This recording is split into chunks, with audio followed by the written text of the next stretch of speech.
running, but I can just go back. Yeah. Okay. Talk slowly. Don't I know. You know. What are we just running? Thank you guys for coming to attend my speech, my second speech. This is going to be an informative speech, and I will be informing you guys about the Chinese exploitation and abuse of smaller ethnic groups in the region. To start, slavery is something we consider an issue of the past, with slavery in early America, Egypt, with the pyramids, everything, but that's not the case.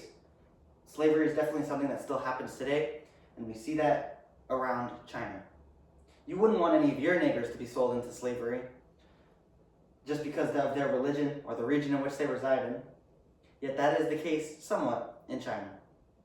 The Chinese people, or rather the Chinese Communist Party, have taken advantage of smaller ethnic and religious groups and peoples within their region.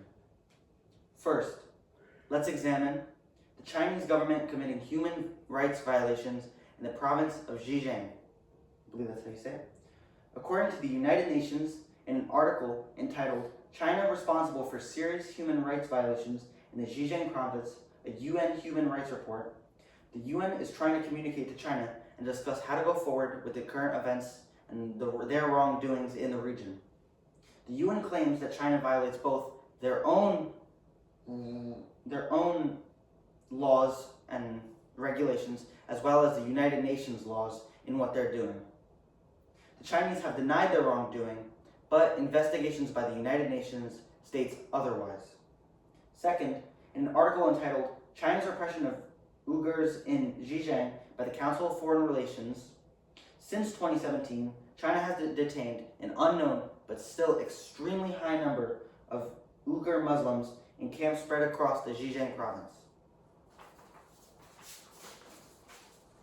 And we can see this with statistics like the Xinjiang birth rates plummeting over the past few decades compared to what they were before, as well as riots in the region, and these just prove that this is actually occurring and not just something that's tossed up in the air.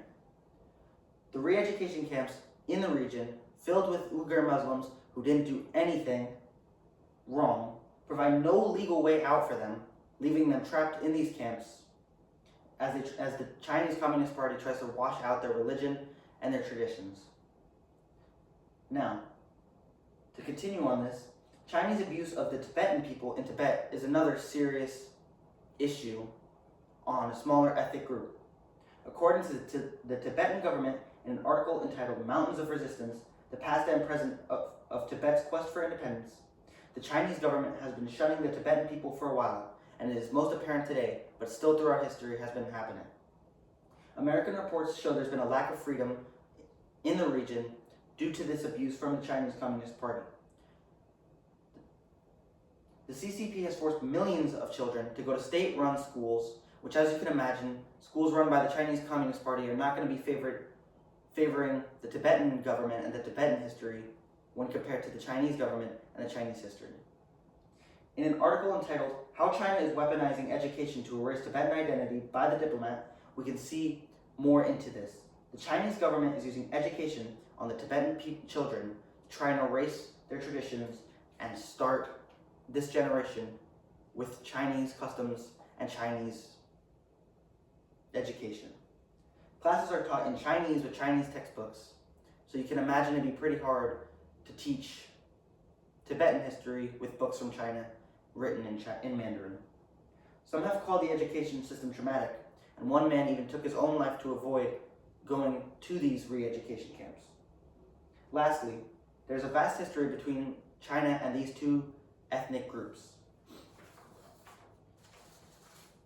According to Harvard International Law, in an article entitled "Mountains of Resistance, the Past and Present of Tibet's Quest for Independence," the history between the Tibetans and Chinese is a long one. It's been kind of on and off since the 50s, where we saw the first Chinese attacks on the Tibetan people. A protest in 2008 saw the death of 140 protesting monks. According to the Chinese Communist Party, however, it was only around 20. Regardless, we do know that this did happen, because if they're saying 20 people, then you know that's not them admitting that they didn't do it. Lastly, in an article entitled "A Brief History of the Uyghurs" by Time.com, the Uyghurs have had some independence in their region in the Xinjiang province around the 30s, but that was short-lived as the rule of the Chinese Communist Party, in the 30s. The Chinese have long disliked the Muslim group in the region, hence the re-education camps and hence all the oppression against their group.